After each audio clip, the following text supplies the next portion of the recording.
పొత్తు గెలవాలి, ప్రభుత్వం మారాలి.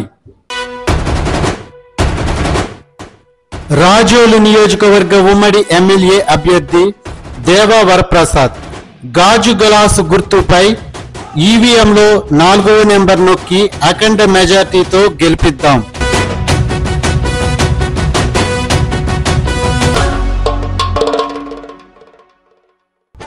అమలాపురం పార్లమెంట్ ఉమ్మడి ఎంపీ అభ్యర్థి గంటి హరీష్ మధుర్ సైకిల్ గుర్తుపై ఈవీఎంలో 4వ నెంబర్ నొక్కి అఖండ మెజార్టీతో గెలిపిద్దాం.